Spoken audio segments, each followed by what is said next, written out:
Odisha, Bhubaneswar, KKIT university यानी कि Telangana institute of industrial technology के कुछ स्टूडेंट प्रोटेस्ट पर आ गए थे। पर क्यों?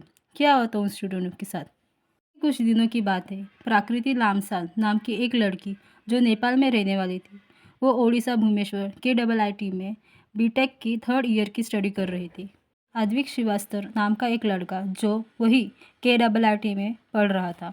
प्रकृति दोनों ही रिलेशनशिप में थे, पर रिलेशनशिप ऐसा जिसमें प्रकृति को सिर्फ दुख सहना पड़ता था।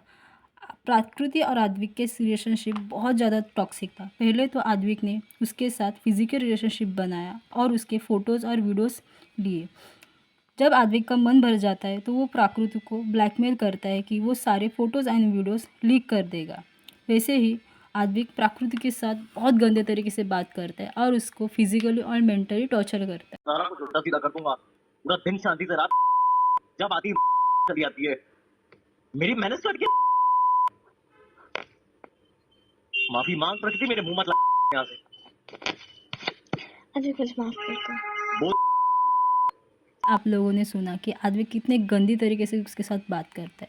कुछ लोगों का तो ये भी कहना है कि आद्विक ने उसे सेक्सुअली असॉल्ट भी किया है। IRO यानी कि international relation officer of university को कंप्लेंट भी किया, पर यूनिवर्सिटी ने कुछ एक्शन ही नहीं लिया। आद्विक श्रीवास्तव यानी कि मनोज श्रीवास्तव का बेटा है। मनोज श्रीवास्तव लखनऊ के BJP लीडर है। अपने पापा के पॉलिटिकल पावर की वजह से आद्विक के ऊपर कुछ ज़्यादा एक्शन नहीं लिया गया। 16 फरवरी जहाँ सब स्टूडेंट्स बादशाह का कॉन्सर्ट एंजॉय कर रहे थे, वहाँ प्रकृति अपनी आखिरी सांसें ले रही थी। जब प्रकृति के दोस्त ने प्रकृति को ढूंढते ढूंढते रूम पर आए तो सबने देखा कि प्रकृति ने अपने डोर बंद किया था। बहुत नॉक करने पर भी प्रकृति ने डोर खोला नहीं तो सबने डोर को तोड़ने की कोशिश की। डोर के ऊपर ही एक विंडो थी, तो वो तोड़ने पर दिखा कि प्रकृति ने तो सुसाइड किया है। कॉलेज के कुछ लोगों ने हॉस्टल वार्ड ने प्रकृति के बॉडी को KIMS यानी कि Telangana institute of medical science, जो उनका ही एडिशनल कॉलेज था, वहाँ लेकर गए। वो भी पुलिस के आने से पहले और बिना उसकी फैमिली को इन्फॉर्म की। प्रकृति के फ्रेंड्स और फैमिली ने जानना चाहा कि बॉडी के साथ क्या हुआ है, तो आगे से कुछ रिप्लाई ही नहीं आ रहा था। प्रकृति के फ्रेंड्स ने रूम में जाकर फ़ोन और लैपटॉप की तलाशी की, पर उनको वहाँ कुछ नहीं मिला। ऐसा लग रहा था कि कुछ तो सबूत था जो वहाँ से मिटाया जा रहा था।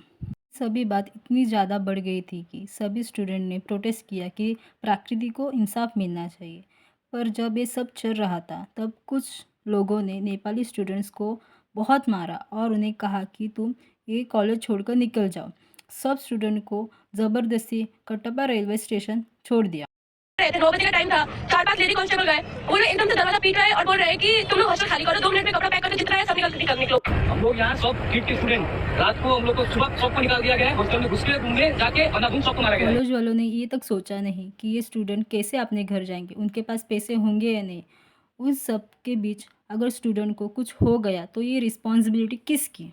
इस सब के बीच में 2 टीचर्स का वीडियो बहुत ही ज़्यादा वायरल हो रहा था, जिसमें वो टीचर स्टूडेंट के साथ बहुत गंदे तरीके से बात करते हुए दिख रही थी। बच्चों को खिला रहा है, पढ़ा रहा है, फ्री में बिठा के। टीचर ने तो ऐसा कहा कि हम आपको फ्री में खाना खिला रहे हैं और भी बहुत कुछ बातें जो टीचर्स को नहीं बोलनी चाहिए थी। अगर हम देखें या सर्च करें तो आपको पता चलेगा कि KIIT की कॉलेज की 1 ईयर की फ़ीस ही सिर्फ 1 लाख है। तो स्टूडेंट को फ्री में खिलाना या और भी जो बातें की, उसके सही बात है। जब उनकी वीडियोस वायरल होने लगी तो उन टीचर्स को लेकर एक वीडियो बनाएगी कि वो माफ़ी मांग रही है सभी स्टूडेंट्स को। पहले तो कितने गंदे तरीके से आप स्टूडेंट्स के साथ बात करते हो, फिर माफ़ी मांगते हो, ये सही बात है क्या? Exchange, my reply was meant to defend against those remarks, not to demean Nepal or its people in any way. I'm making this video to apologize for the statements I said on 16th night in the spur of the moment, and I want to communicate that whatever statements I had done, I said are mine and have nothing to do with any of the authority of KT University. And if any of my statements has hurted the sentiment of my Nepali students or people of Nepal, I apologize for it sincerely. जब ये सारी बात नेपाल के प्रधानमंत्री KPS Sharma Oli को पता चली तो उन्होंने हमारे स्टूडेंट के साथ हो रहे हुए इस बिहेवियर के बारे में भी ट्वीट किया। पहले तो एक प्रोफेसर का वीडियो आया कि वो स्टूडेंट से माफ़ी मांग रहे थे और वापस कॉलेज ज्वाइन करने के लिए बोल रहे थे। Tragic demise of our student Prakriti Lamsal. a bright and promising student from Nepal. We express our heartfelt condolences to her family and stand in solidarity with them during this difficult time. और फिर उसके दूसरे ही दिन doctor Acharya Samantha the founder of KTTK का video आया कि वो बता रहे स्टूडेंट को कि आप सब स्टूडेंट वापस आ जाओ और आपको कुछ हार्म नहीं होगा, ये जिम्मेदारी उस Saman sir, speaking from professor, along with your all the friends sitting with me, and also to officials from the Embassy of Nepal visiting now Peter case. We all are very sorry and saddened. The unfortunate incident happened on 16th night. उसके लिए हम लोग बहुत सब लोग दुखी हैं पीठ में. मैं पर्सनली दुखी हूँ. जो होना था हो गया. जो एक्शन लेना था हम लोग सबका अगेंस्ट एक्शन ले लिए. तुम लोग पता होगा. गवर्नमेंट भी ले चुके हैं. And from that day also, your university is running with calm and quiet. Students are attending class, and we are very happy. Few students from Nepal, those who are in Eid also, they are also attending the class. So I only advise all my lovely Indians from Nepal, please join your own university team. पर ये बात सब सही है क्या? जो लड़की के साथ हुआ है उसे तो न्याय मिला ही नहीं, बल्कि आद्विक तो उसी दिन उड़ीसा छोड़कर भाग रहा था जहाँ पुलिस ने उसे पकड़ा। पर अपने पापा की पोजीशन का फ़ायदा लेकर तो वो कुछ भी कर सकता है।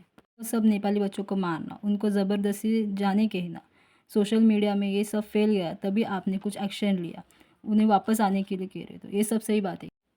अभी तक तो ये केस सॉल्व नहीं हुआ, आगे देखते हैं कि प्रकृति और सभी नेपाली बच्चों को इंसाफ मिलता है कि नहीं। Thank you for watching my video. Please like, share and subscribe.